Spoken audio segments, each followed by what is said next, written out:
누가복음 15장 11절에서 32절까지 기다리시는 아버지께로 라는 말씀의 제목으로 이 시간 은혜 나눕니다. 방울아, 방울아. 늦은 밤 제가 살고 있는 이 아파트 단지에 울려 퍼진 애타는 이 누군가를 부르는 외침은 2시간 가까이 계속되었습니다. 어느 나이가 지극한 이 아저씨의 안타까운 외침은 때로는 크게 또 때로는 울음이 섞인 메아리가 되어서 온 아파트 단지의 구석구석을 파고들었습니다. 어떻게 된 일인지 모르지만 아마 길을 잃어버린 반려견을 찾는 소리가 분명했습니다. 이 반려견을 키우지 않는 분들은 모르겠지만 반려견을 키우는 분들에게 이 반려견들은 가족과 같은 그런 존재입니다. 혹시라도 집을 찾지 못해 나쁜 사람에게 끌려가지는 않았을까? 혹시라도 집을 찾아 헤매다 사고가 난 것은 아닌가? 늦은 밤 아파트의 한 어두운 곳에서 무서워 몸을 떨며 어쩔 줄 모르고 있는 것은 아닌가? 이 방울이를 찾는 안타까운 소리는 계속되었습니다. 이 이야기를 통해 말하고 싶은 것은 무엇을 찾고 있는가가 아닙니다. 그 무엇을 찾는 그 아저씨의 애타고 간절한 마음입니다. 여기 그보다 더 비교할 수 없는 안타까움으로 집을 나간 아들을 애타게 기다리고 있는 아버지가 있습니다. 그 아버지는 왜 그 아들을 기다리고 있었고 그 아들은 왜 아버지를 떠났던 것인가? 그 이야기는 이렇게 시작이 되어집니다. 우리 11절, 12절 말씀을 같이 한번 읽겠습니다.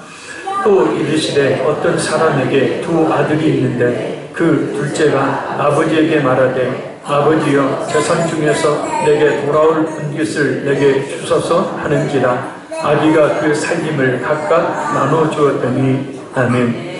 이 아버지에게는 2 아들이 있었는데 그 둘째 아들이 아버지를 찾아옵니다. 그리고 다짜고짜 이 둘째 아들은 자신이 물려줄 그 유산을 지금 당장 달라고 요구합니다. 당시의 배경 속에서 보면 자식의 아버지가 유산을 물려주기도 전에 먼저 달라고 말하는 것은 아버지, 저는 아버지가 죽은 사람이었으면 좋겠습니다 라는 말과 같은 뜻입니다. 아버지를 죽은 것으로 취급하는 아주 멀지각한 행동입니다. 아버지에 대한 순종이 강조되었던 이 당시 사회의 분위기에 하면 아버지는 매를 들거나 또는 더한 벌도 줄 수 있었습니다. 근데 아버지는 이런 패약한 아들의 요구를 그대로 들어줍니다. 어려서 많이 본 듯한 장면입니다. 바로 창세기에 나오는 하나님과 아담의 모습이죠. 오늘 본문의 아버지는 바로 하나님을 비유한 인물이고 그리고 둘째 아들은 돌아온 탕자, 곧 하나님의 품을 떠나 온갖 죄악을 저지른 죄인이지만 자신의 죄를 뉘우치고 회개해서 하나님의 품으로 돌아온 성도를 말합니다. 오늘 이 자리에 있는 우리 모두를 가리키는 그런 인물이죠. 질문을 하나 하겠습니다. 오늘 본문의 아버지는 아들에게 재산을 주면 아들이 화랑방탕하게 살 것을 알았을까요? 몰랐을까요? 알았습니다. 그럼 그것을 알면서도 유산을 주었으니 아버지에게도 둘째 아들의 화랑방탕한 삶에 대한 책임이 있는 것인가? 이처럼 하나님도 인간이 죄를 지을 줄 알면서도 방치했으니 죄에 대한 책임이 있다고 말하는 사람들이 있습니다. 어떻게 보면 그렇게 생각할 수도 있습니다. 그러나 하나님께서 우리 인간을 어떤 존재로 창조하셨는지를 안다면 그런 말을 할 수가 없게 됩니다. 죄로 인해서 그 기능을 대부분 상실해버렸지만 인간은 겨우 뇌의 3%에서 많게는 7% 정도만 쓰고도 엄청난 일들을 행하고 있습니다. 근데 만약 뇌를 100% 다 쓴다고 생각을 한번 해보시기 바랍니다. 서번트 증후군이라는 이 증상이 있습니다. 정상 이하의 지능을 가졌거나 감정폭이 극히 제한적인 사람이 어떤 특정 분야에서 놀라운 재능을 보이는 희귀한 증상을 말합니다. 그래서 이 서번트 증후군을 앓고 있는 사람들은 백과사전을 한 번 읽고 다 외워버립니다. 한 번 들은 음악을 틀리지 않고 그대로 연주해버립니다. 또 한 번 본 도시의 전경을 그대로 정확하게 구도와 크기에 맞게 그립니다. 아주 큰 복잡한 수를 암산하는 등의 특수한 능력을 발휘합니다. 이처럼 하나님이 처음 만든 인간은 정말 위대한 존재였죠. 그래서 우리가 상상할 수 없는 엄청난 능력을 가진 존재로 창조가 되었습니다. 우리 나머지 뇌의 93% 내지 97% 뇌, 만약에 이 뇌를 다 쓴다고 생각해 보면 정말 가공할 인간이 되는 거죠. 하나님은 원래 그렇게 인간을 창조하셨다는 겁니다. 근데 그 그렇게 하나님의 형상을 따라 창조를 받은 인간이 죄로 말미암아서 그 하나님의 형상을 잃어버린 그 놀라운 능력을 잃어버리게 되어진 거죠. 유대인의 전설에 의하면 하나님께서 인간을 창조하기 전에 정말 인간을 만들어야 할지 주의 천사들, 곧 공의의 천사, 진리의 천사, 거룩의 천사, 사랑과 은혜의 천사들과 의논을 하셨다고 합니다. 그때 하나님 바로 옆에 있던 공의의 천사가 이렇게 말합니다. 인간을 만들지 마십시오. 그들을 만드시면 그들은 불의와 강팍, 온갖 종류의 악을 다 행할 것입니다. 진리의 천사도 말합니다. 만들지 마십시오. 그들은 거짓과 개설을 일삼으며 서로가 서로를 속이고 심지어는 하나님까지 속일 것입니다. 옆에 있던 거룩의 천사는 이렇게 말합니다. 만들지 마십시오. 아무리 당신의 형상대로 만드신다 할지라도 그들은 불순종과 음란을, 그러니까 당신에게 대적되는 것을 쫓을 것입니다. 그런데 사랑과 은혜의 천사는 한 걸음 나와 하나님께 이렇게 말합니다. 저들의 하늘의 아버지시여, 저들을 만드시옵소서. 저들이 공의와 진리, 거룩에서 멀어진다 할지라도 당신은 부드러운 그 손길로 인하여 저들을 의와 진리로 데려오겠나이다. 그래서 하나님이 인간을 창조하셨고 공의와 진리와 거룩 또한 사랑과 은혜로서 그들을 돌보시게 되었다라고 유대인들의 전설에 이야기하고 있습니다. 하나님께서는 우리 인간을 만드시고 자유의지라는 것을 주셨어요. 그것은 우리를 로봇이나 꼭두가시처럼 하나님이 시키는 대로만 살도록 만드신 것이 아니라 우리가 자유롭게 무엇이든지 스스로 결정할 수 있도록 자유를 주셨다는 뜻입니다. 인간은 그 자유의지로 하나님을 찬양하며 자발적으로 하나님의 말씀에 순종하며 살아야 했습니다. 그러나 그러한 자유의지를 가지고 아담과 하와는 사탄의 유혹에 빠져 하나님과 같이 되어보려고 하나님의 금하신 선악과를 따먹는 불순종의 죄를 범하고 말았습니다.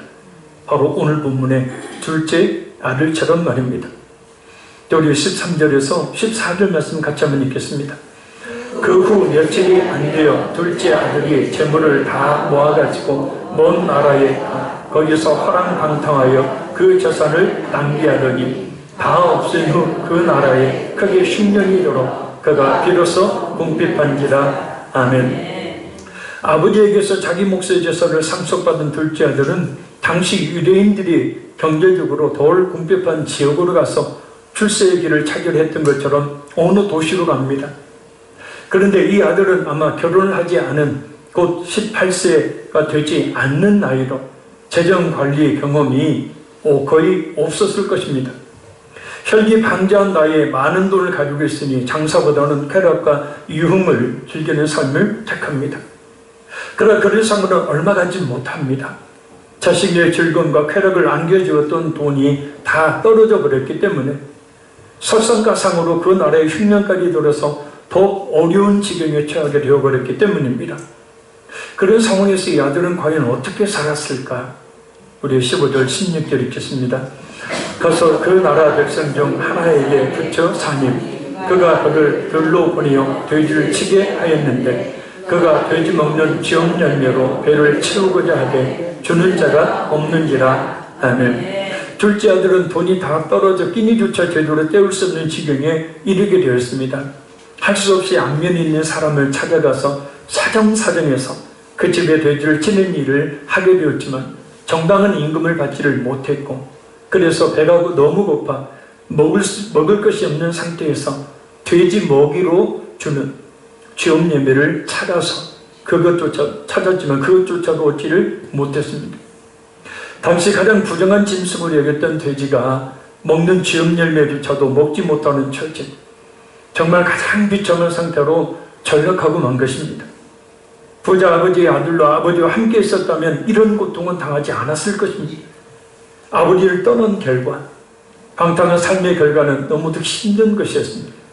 마치 하나님의 말씀에 불순종했던 아람과 하와가 전혀 부족함이 없는 하나님의 품에서의 삶을 마감하고 힘들고 고통스럽고 어려운 삶을 살게 되었던 것처럼 말입니다.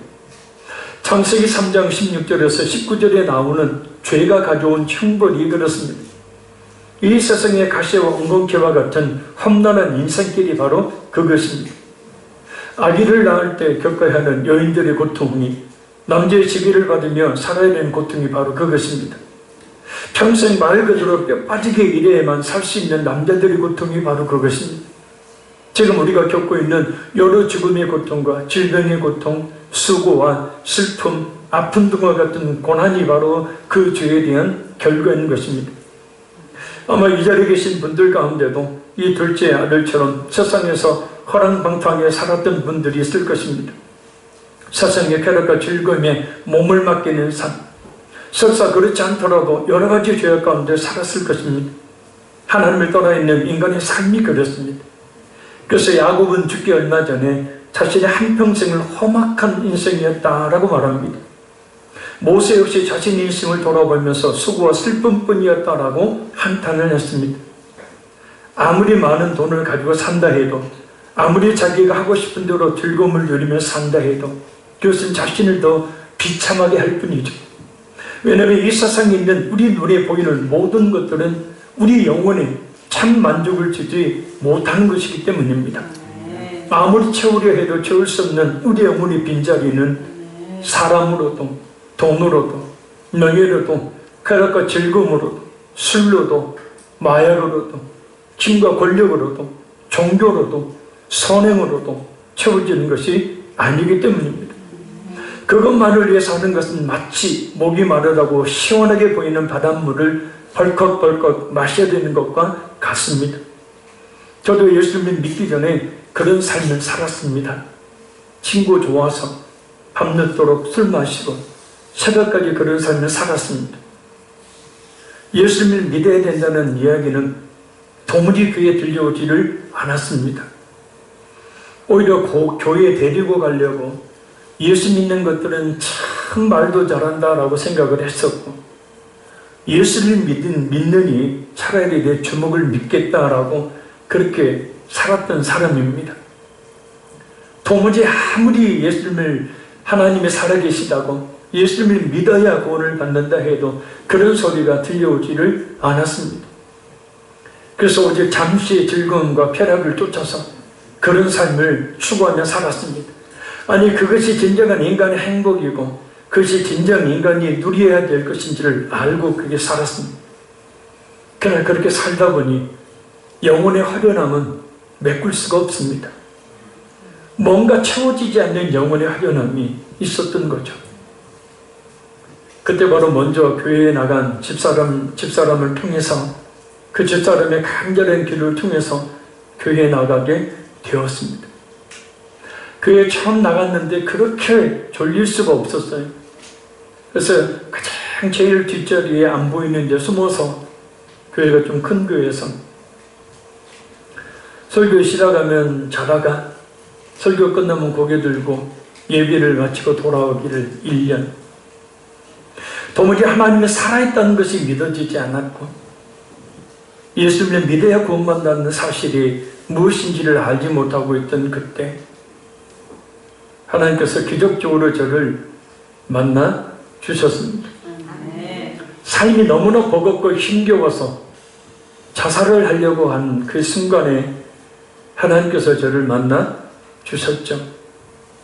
그리고 천국이 무엇인지, 지옥이 어떤 것인지를 직접 보게 하시고 체험을 하게 하셨습니다. 이 자리에 계신 분, 혹시 처음 설교를 듣고 처음 교회에 나오신 분들도 혹시 있을는지 모르겠습니다. 제가 하는 말이 거짓말 같습니까? 여러분들 교회에 나오게 하려고 꼬드기는 말 같습니까? 아닙니다. 사실입니다. 그때 주님 앞에 엎드려 철저하게 회개를 하고 예수님을 믿고 지금 하나님의 은혜로 목사까지 되었습니다. 우리가 삶을 살면서 여러 가지 힘들고 어려움, 우리의 채워지지 않는 영혼의 빈자리를 채우지 못함으로 인하여서 겪는 답답함, 힘듦, 뭔가를 추구하고 뭔가를 바라봐야 되는데 그 뭔가를 모르는 그런 상황 속에 대부분의 인생들은 살고 그것을 덮어버리고 그 자리를 채워버리려고 온갖 세상의 것들로 날마다 채우고 또 채우고 합니다. 그러나 그것은 바닷물을 벌컥벌컥 마시는 것과 같은 갈증만 일으킬 뿐이죠. 오늘 본문의 둘째 아들의 화랑방탕한 삶, 아버지를 떠났을 때 그에게 주어진 비참한 삶의 의미가 무엇인지를 우리가 다시 한번 깨달아야 될 줄로 믿습니다. 우리 17절에서 19절 말씀 한번 읽겠습니다. 이에 스스로 돌이켜 이르되 내 아버지에게는 양식이 풍족한 품꾼이 얼마나 많은가. 나는 여기서 줄여 죽는구나. 내가 일어나 아버지께 가서 이르기를 아버지 내가 하늘과 아버지께 죄를 지었사오니 지금부터는 아버지의 아들이라 일컬음을 감당하지 못하겠나이다. 나를 중근의 하나로 오소서 하리라 하고 아멘. 이제 둘째 아들은 자신이 어떤 처지에 있는지를 깨달아요. 아버지를 떠나 힘들고 고통스러운 삶은 그로 하여금 아버지를 생각하게 합니다. 비록 내가 받을 유산을 다 써버렸지만 우리 아버지 집에 가면 우리 아버지는 항상 종들을 먹여주었으니 나를 박대하지는 않을 것이다. 그래 차라리 이렇게 죽느니 아버지 집에 가서 종으로 써달라고 하자. 둘째 아들은 하늘과 아버지께 죄를 지었음을 고백하겠다고 말합니다. 여기서 하늘은 유대인들이 종종 하나님에 대한 정중한 표현으로 사용했던 말입니다. 그러나 진정 자신의 죄를 뉘우치어서라기보다 단지 굶주림 때문에 아버지가 자신을 종으로라도 받아들일 것이라는 믿음으로 한 말입니다. 아버지를 죽은 사람 취급했던 엄청난 죄, 아버지의 재산 3분의 1을 화랑방탕하게 써버린 죄를 지어놓고서도 그럼에도 불구하고 아버지께로 돌아옵니다. 그 길밖에는 없기 때문입니다. 우리 모두가 이 자리에 나온 이유죠. 하나님이 어떤 분이신지 잘 몰라도 예수님께서 십자가에서 자신의 모든 죄를 지시고 죽으셨다는 사실과 자신의 영원한 생명을 주시기 위해서 부활하셨다는 사실을 잘 몰라도 이 자리에 온 것은 하나님의 크신 은혜인 것입니다. 정말 사는 것이 힘들고 괴로워서 여러 가지 상처와 아픔으로 눈물 짓다. 육체와 마음의 봉으로 고통스러워 내 힘으로 해결되지 않는 고난의 문제를 가지고 왔다 할지라도 뭔지는 모르지만 누군가의 인도에 왔다 할지라도 이 자리에 오신 것은 정말 잘하신 것입니다. 하나님의 크신 은혜인 줄로 믿습니다. 왜냐하면 이 자리에 있는 것은 간절히 오기를 기다리시는 하나님 아버지 앞에 온 것이기 때문입니다. 하나님 아버지 앞에 말입니다. 자, 우리 20절 말씀 읽겠습니다. 이에 일어나서 아버지께로 돌아갑니다. 아직도 거리가 먼데 아버지가 그를 보고 측은히 여겨 달려가 목을 안고 입을 맞추니 아멘. 아버지는 아직 거리가 먼데 곧 아들과의 거리가 먼 거리임에도 불구하고 그 거짓골이 된 그 아버지를 알아보고 달려가요. 그잖아요.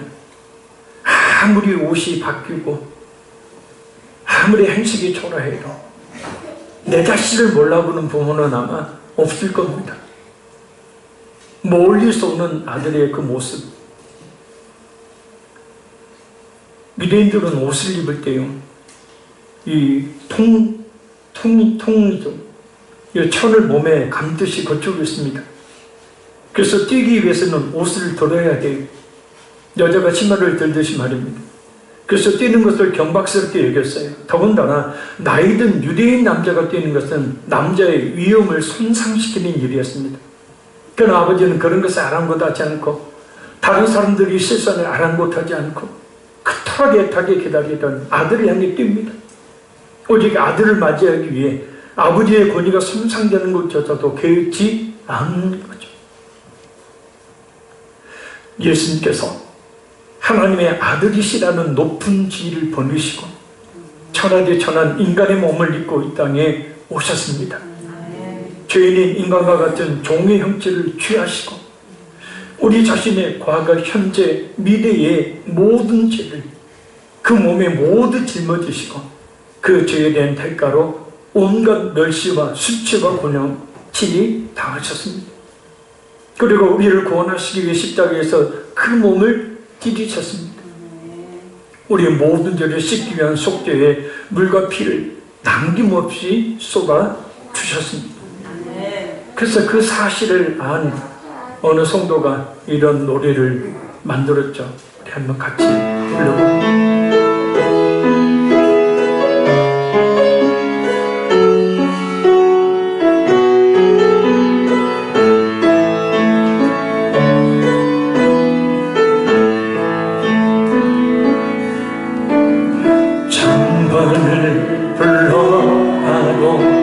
내 눈에 눈물이 멈추지 않는 것은 십자가의 의사라. 나를 살리려 주신 그 십자가 모든 물과 피 나의 더러운 죄 씻으셨네. 나를 향한 그 사랑 생명을 내어 주사 영원한 생명을 내게 주시를 감사해. 천번을 불러도 내 눈에는 눈물이 멈추지 않는 것은 십자가의 의사라.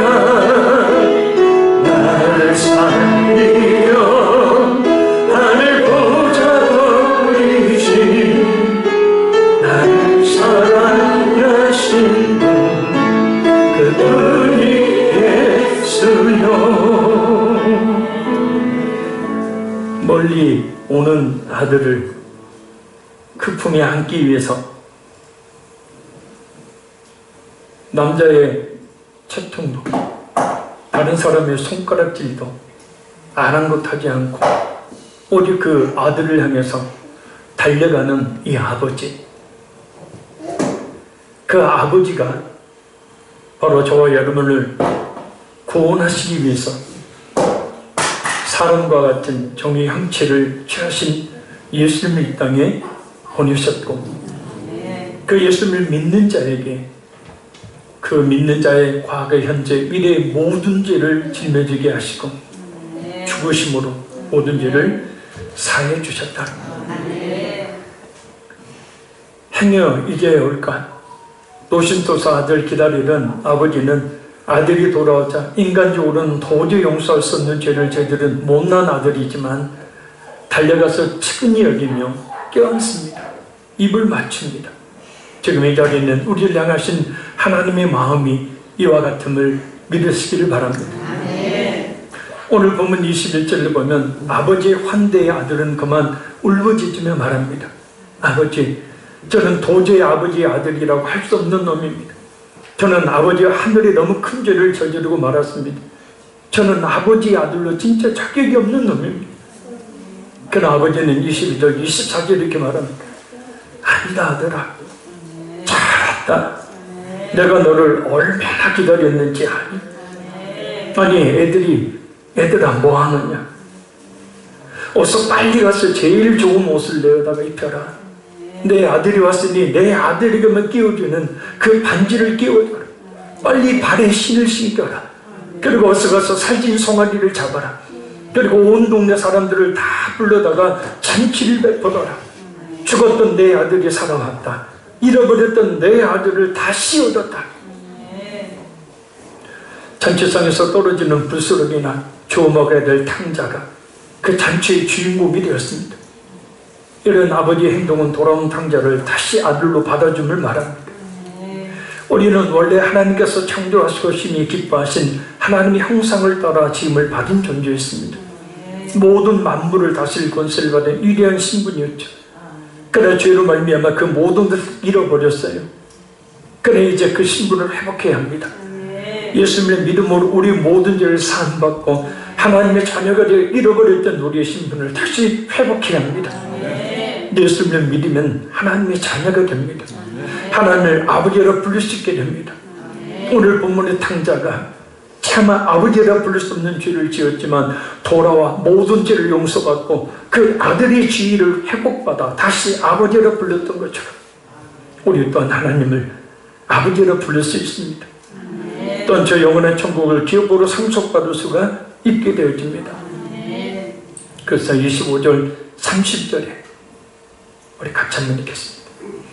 마다들은 밭에 있다가 돌아와 집에 가까이 왔을 때 풍악과 춤추는 소리를 듣고 한 종을 불러 이 무슨 일인가 물으니 대답하되 당신의 동생이 돌아왔으면 당신의 아버지가 경건한 그를 다시 맞아들이게 됨을 인하여 살진 송아지를 잡았나이다 하니 그가 뭐하여 들어가고자 하지 아니하거늘 아버지가 나와서 권하니 아버지께 대답하여 이르되 내가 여러 해 아버지를 섬겨 명을 어김이 없거늘 내게는 염소 새끼라도 주어 나와 내 것으로 즐기게 하신 일이 없더니 아버지의 살림을 창녀들과 함께 삼켜버린 이 아들이 돌아오며 이를 위하여 살진 송아지를 잡으셨나이다. 아멘.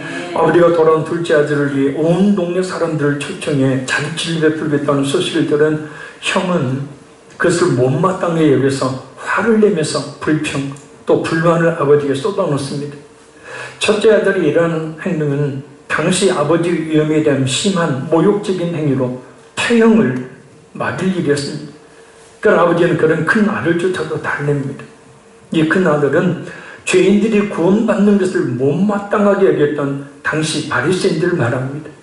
쉽게 말하면 오늘날 자기 의로 가득한 사람을 말해요. 예수님을 믿는다고 교회는 다니지만 진실된 믿음을 가지지 못한 채 자신이 교회에 다니는 것만으로 구원받는 것으로 착각하며 신앙생활을 하는 사람들, 늘 자신은 의롭다고 말하며 다른 사람을 향해서 둘째 아들처럼 죄를 지은 사람들 향해서 정죄와 비난과 손가락질을 하는 사람들을 이야기합니다. 자신 역시 죄인인 것을 모르는 사람들을 이야기하죠. 전에 저희 교회에 머리를 노랗게 샛노랗게 물을 들이고 온 청년이 안에 있었습니다. 내 교회에 어떤 분이 저한테 와서 그 일을 저렇게 하고 온다. 그래서 제가 뭐라고 했죠? 교회는 그렇게 오는 겁니다. 교회는 어떤 사람이든 누구든 오는 겁니다.